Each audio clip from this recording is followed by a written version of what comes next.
Assalamualaikum dan kembali lagi ke Izzat Review semua. Okey, seperti biasa bila tiba hari Ahad, sekarang waktunya adalah untuk kita membahas tentang episod yang terbaru daripada Super Special Gava Infinity. Yang mana pada hari ini telah pun ditayangkan episod yang ke-6 ya. Yang mana episod ke-6 ni akan sekali lagi memperlihatkan aksi daripada dua perempuan cantik iaitu Kiki Iwai dan juga Kotobuki Takanari untuk menyelesaikan satu kes yang melibatkan Emorgi sekali lagi. Jadi kalau kau nak tahu apa sahaja yang menarik, make sure korang stay tune dekat channel Izzat Karim, okay? Episod ke-6 Super Special Gava Infinity dibukakan dengan keadaan di sebuah rumah agam ya, yang mana ada seorang lelaki ni telah pun kehilangan isteri dan juga anak dia.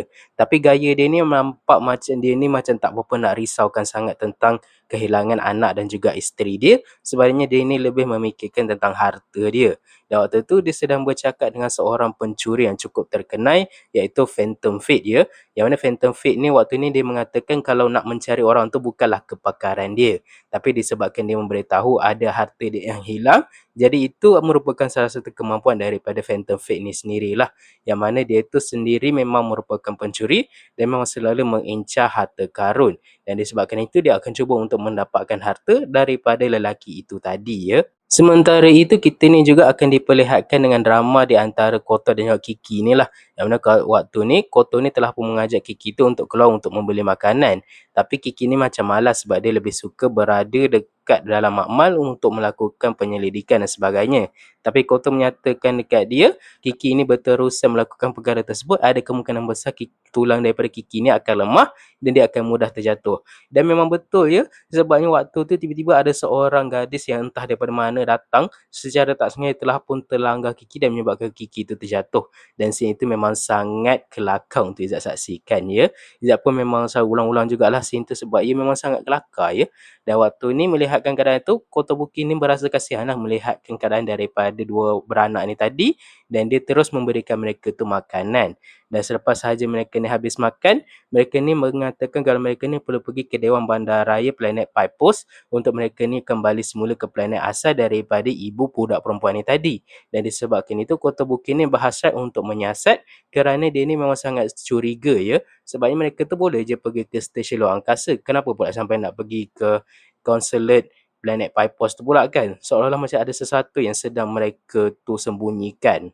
Singkat cerita, waktu mereka tengah mengikuti dua beranak ni tadi, tiba-tiba Kaito Fate tu muncul dekat hadapan mereka dan dia ni cubalah untuk tunjukkan sifat gentleman dia tu. Tapi sifat gentleman dia tu langsung tidak diendahkan, sebaliknya dia tu disepak pula oleh budak perempuan yang merupakan anak kepada alien ni tadi. Dan waktu tu jugalah mereka berdua ni dikejar oleh pencuri ni tadi. Dan waktu tu barulah Kiki ni tahu kalau pencuri itu bernama Fate. Dan ini merupakan salah satu pencuri yang cukup bermisteri dan juga cukup terkenal di universe Iota tu. Mendengarkan kata pencuri tu, Kotobuki ni segeralah mengejar Fate tu tadi sebabnya dia nak tahu apa tujuan daripada Fate tu sebenarnya. Sehingga cerita berlakunya pertarungan di antara mereka berdua. Desert memang sangat suka dengan karakter daripada Kaito Fate ni sebabnya Kaito Fate ni dia bukan hanya mampu untuk mencuri dan juga sangat licik, tetapi dia ni juga mampu untuk bertarung dengan cukup baik ya. Dan dia ni pun menggunakan satu emorgi dia tu untuk dia ni menyebabkan ada satu batu tu menjadi panjang sehingga menyebabkan Koto tu berada dekat udara lah.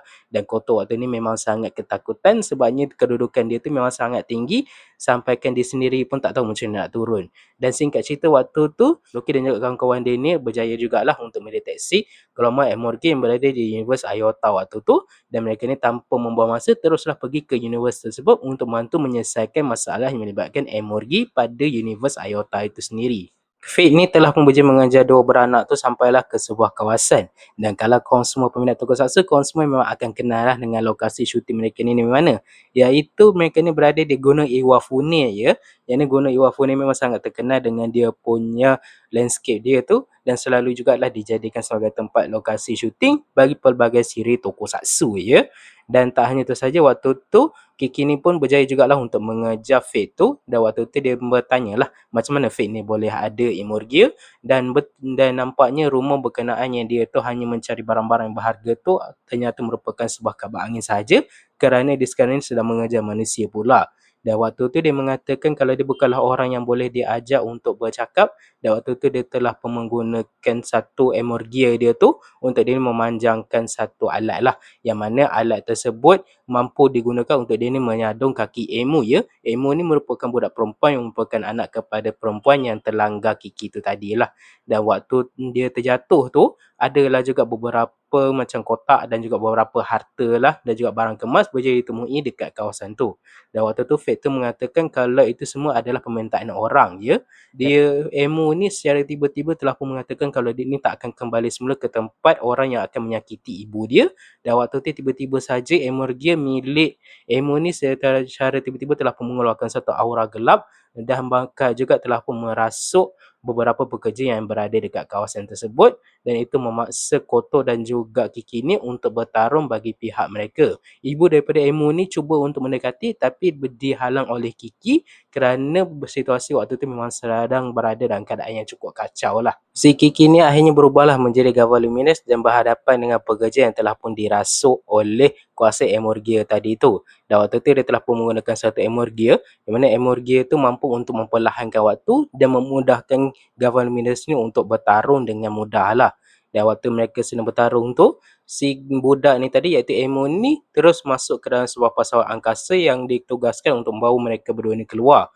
Tapi waktu tu dan bila Koto tu nampak benda tu, dia cubalah untuk halang si Emo tu sebabnya Emo tu masih lagi berada di bawah pengaruh emosi yang negatif dan ia akan membahayakan bukan setakat orang-orang di sekeliling dia tetapi juga diri dia sendiri. Dan waktu tu secara tiba-tiba dia tu macam telah pun menciptakan satu barrier yang tidak memungkinkan Koto ni untuk mendekati dia lah.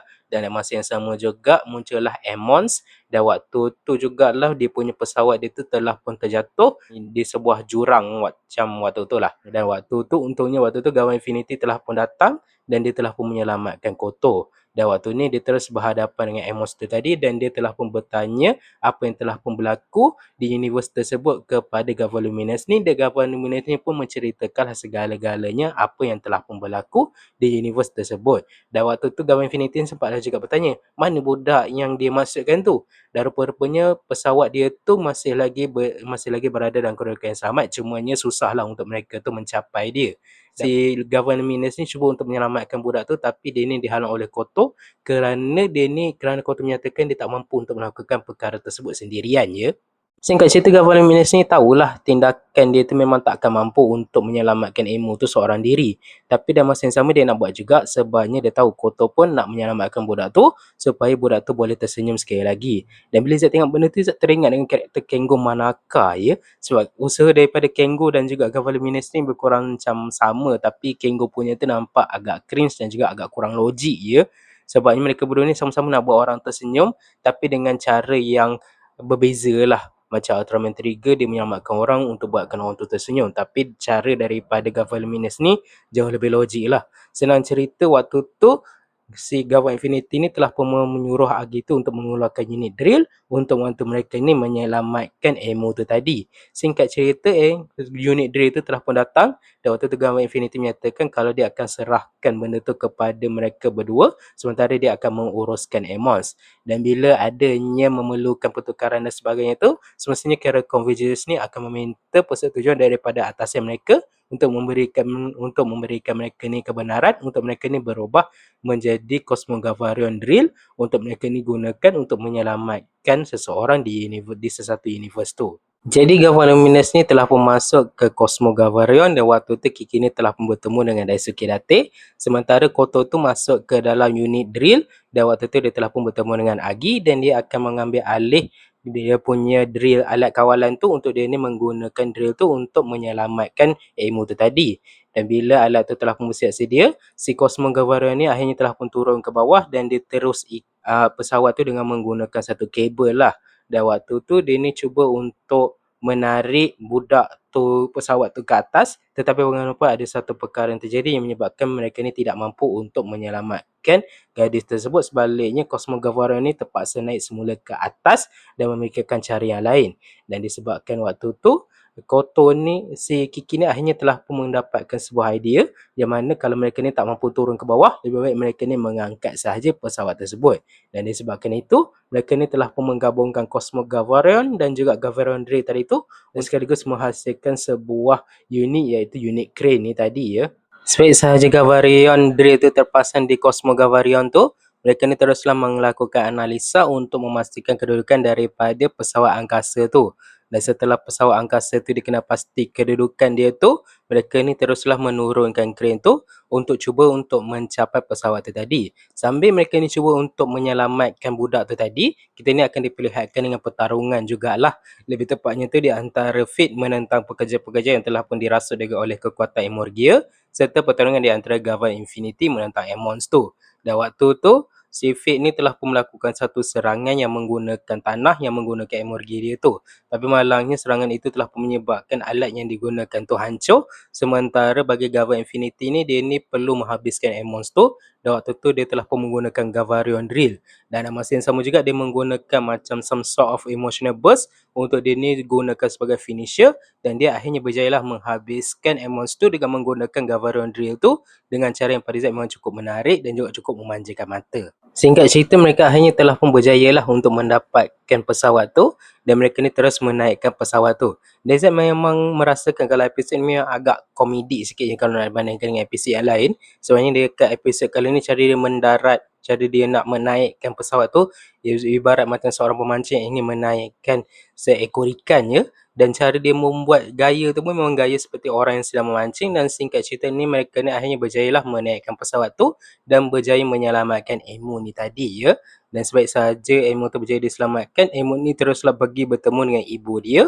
Sementara Koto ni masih lagi tidak berputus asa untuk menahan Fate ni tadi. Tapi Fate ni sekali lagi berjaya melarikan diri. Dan waktu tu Kiki ni memberikan amaran kepada Fate untuk tidak lagi mendekati dua beranak tersebut. Kerana kalau dia ni cuba juga untuk mendekati dua beranak ni tersebut, memang polis Federasi Galaksi ni memang tak akan duduk diam dan akan mengambil tindakan yang memang sangat berat terhadap tindakan daripada Fate ni tadi. Tapi Fate itu mengatakan kalau dia ni akan mengabaikan mereka berdua, yang mana dia akan mengabaikan isteri dan juga anak tu tadi, dan dia sekarang ni hanya akan mengambil harta itu saja. Dan masa yang sama juga dia turut memberikan mereka ni Emorgi ya. Dan Izzat akui lah, Izzat suka juga dengan karakter daripada Kaito Fate ni ya. Sebab Kaito Fate ni dia bukanlah orang yang semata-mata jahat ya. Sebenarnya dia ni merupakan orang yang ada sifat anti-hero juga. Dan dia ni tahulah apa yang dia patut buat dan apa yang dia tidak sepatut buat ya. Walaupun tugas dia tu untuk mengambil harta tu, tapi dia ni dengar jugalah cakap mereka berdua tu. Dan yang menariknya pada Izzat, dia ni mampu jugalah untuk menggunakan Emorgia dalam pertarungan. Jadi Izzat rasa mungkin satu hari nanti dia ni akan jadi ally kepada geng-geng Gava ni jugalah. Sebabnya dia ni terus menghilang sahaja sebaik saja dia memberikan Emorgi. So maknanya dia bukanlah orang yang berniat jahat lah. Dia cuma melakukan tugas dia tu dengan cara yang tersendiri saja. Dan waktu tu Koto ni memohon maaf kerana dia ni gagal untuk mendapatkan harta yang kepunyaan mereka tu. Tapi Emo ni menyatakan tak apa sebabnya dia memang ambil benda tu daripada ayah dia pun. Dan tindakan dia tu memang agak salah jugalah sebenarnya. Dan waktu tu ibu dia mengatakan setelah mereka ni sampai ke planet Pipers tu, mereka caranya cuba untuk menggunakan harta tu untuk ditukarkan kepada wang untuk mereka ni menggunakannya untuk diri mereka sendiri. Dan waktu tu dia turut menyatakan kalau sekarang ni dia lebih gembira bila Emu tu selamat ya. Tak hanya itu saja, tapi waktu tu juga Kiki ni menyatakan kalau mereka berdua ni akan cuba untuk menjamin keselamatan mereka berdua dan mereka ni akan dihantar ke konsulat tu sebaik sahaja soal selidik berjaya diselesaikan. Dan waktu tu Kiki ni sempatlah bertemu dengan Doki dan mengucapkan terima kasih kepada Doki kerana membantu mereka. Dan waktu tu Doki ni sempatlah memuji skill memancing mereka dan meminta mereka dulu mengajarkan. Dan daripada apa yang Kiki katakan, mereka berdua sebenarnya belajar benda tu daripada tempat permainan ya, yang mana kita selalu tengoklah dekat pasar raya ataupun dekat taman tema apa semua mesti akan ada satu permainan tu yang mana kita ni akan perlu menggunakan crane tu untuk mendapatkan patung yang kita nak kan. Jadi mereka ni mengatakan kalau mereka tu belajar daripada situ dan waktu tu Kiki ni berharap mereka dapat bertemu lagi dan dia melakukan satu simbol. Tapi Doki ni dia tak faham, dia balaslah balik simbol tu. Dan waktu tu si Koto ni tiba-tiba marah dan dia mengatakan kalau Kiki tu satu-satunya partner yang dia ada. Sementara yang ibu dengan anak dia tadi macam seolah macam tersentuh dengan apa yang Doki tu buat. Jadi kat sini saya rasa macam seolah-olah macam Kiki tu menggunakan isyarat tersebut untuk menunjukkan rasa cinta dia ya.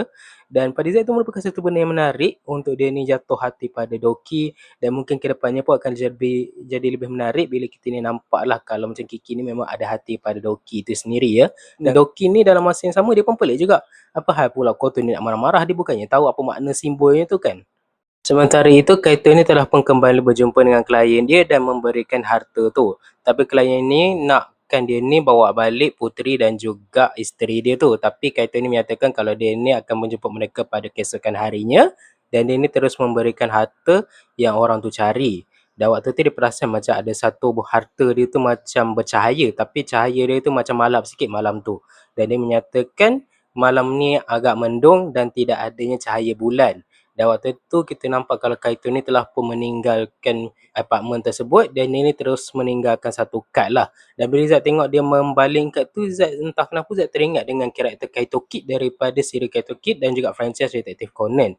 Sebabnya karakter daripada Kaito Fate dan juga Kaito Kid tu nampak mirip-mirip lah sikit. Jadi pada keesokan harinya itu, Kiki dan juga Koto ni telah membawa dua orang ibu dan juga anak ni pergi makan di sebuah kafe ya. Dan waktu tu mereka secara tiba-tiba telah pun didatangi oleh sebuah pesawat luar angkasa dan rupa-rupanya pesawat luar angkasa itu telah pun dihantar oleh Kaito Fate itu sendiri. Dan Kaito Fate waktu tu dia menyamar menjadi seorang pelayan untuk melayani mereka. Tapi dalam masa yang sama dia telah pun menghilangkan diri dan dia menyatakan kalau harta karun nombor 1 dia telah pun berjaya terima, iaitu membantu mereka berdua ni tadi ya. Dan pada saya itu merupakan satu benda yang cukup menarik juga ya daripada karakter Kaito Fate ni. Kaito Fate ni bukanlah seorang pencuri yang biasa melainkan dia ni ada juga hati yang baik ya. Jadi mungkin sebab tu jugalah emoji yang digunakan tu tak pernah mengamuk sama sekali sebab dia ni tidak memiliki emosi negatif sama sekali. Sebaliknya dia ni boleh Zat katakan macam karakter anti-hero jugalah dan Zat semestinya menantikan kemunculan daripada Kaito Fate ni di siri Gava Infinity yang kedepannya. Dan singkat cerita episod pun habis ya. Seperti biasa Gava Infinity ni akan meninggalkan post credit scene untuk kita ni lihat dan post credit scene itu hanya memperlihatkan seorang lelaki yang pada saya memang cukup psikotik yang mana dia ni cuba untuk menggunakan Naga Emorgia dan bila dia aktifkan Naga Emorgia tu badan dia ni seolah-olah macam tak mampu untuk menampung beban daripada Emorgia tu dan menyebabkan dia akhirnya telah pun terkorban daripada menggunakan Emorgia waktu tu. Dan waktu tu jugalah Gavan Dev ni telah pun datang. Dia menyatakan kalau tubuh orang tu tak cukup kuat untuk menahan beban daripada Naga Emorgia tu dan dia bercadang untuk melakukan dia punya rancangan jugalah. Jadi itulah dia episod ke-6 daripada Super Special Gava Infinity. Memang merupakan sebuah episod yang pada Zat memang agak komedik dan pada Zat masih lagi santai dan masih lagi kita boleh layan lah. Cumanya ini bukanlah episod yang pada Zat cukup penting ya. Sebab pada Zat ini macam episod filler jugalah. Sebabnya dia apa yang berlaku dekat dalam episod kali ini seolah-olah macam tak ada kaitan langsung dengan apa yang berlaku di episod sebelum ataupun ke depannya nanti ya. Jadi ibaratkan macam episod yang santai tapi masih kita seronok layan lah. Ibarat macam kebanyakan episod filler Ultraman lah. Ultraman memang banyak filler tapi filler dia tu tidaklah bosan, sebaliknya menarik saja untuk kita ikuti ya. Dan apa yang saya boleh katakan episod kali ni best sebabnya dia membawa sekali lagi kita ni menelusuri karakter daripada Koto dan juga Kiki yang mana kali ni mereka tu mendapatkan spotlight yang jauh lebih banyak kalau nak dibandingkan dengan episod debut mereka ya. Saya suka daripada segi sinematografi, dia punya practical effect apa semua tu memang saya cukup suka dan episod kali ni nampaknya lebih menumpukan kepada misi penyelamat daripada pertarungan semata-mata.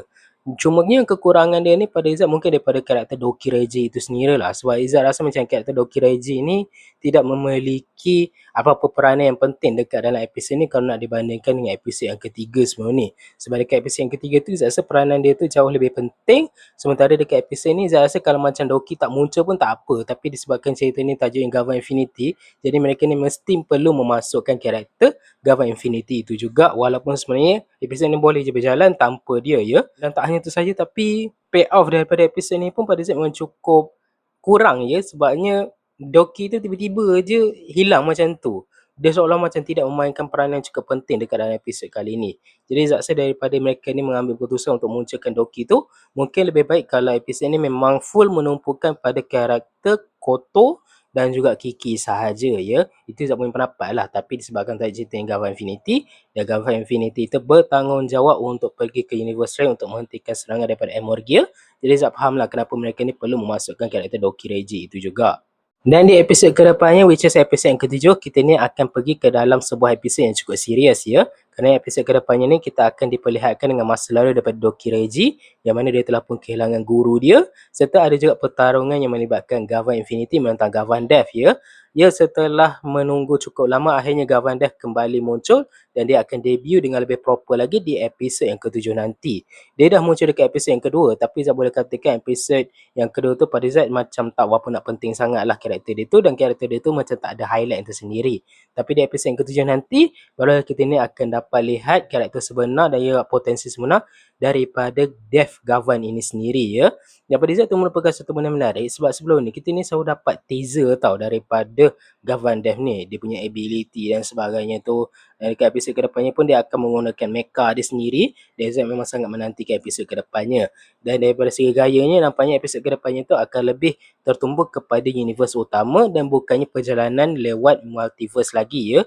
Jadi maknanya perjalanan lewat multiverse tu tak ada untuk minggu hadapan dan lebih tertumpuk kepada apa yang berlaku dekat universe utama sahaja.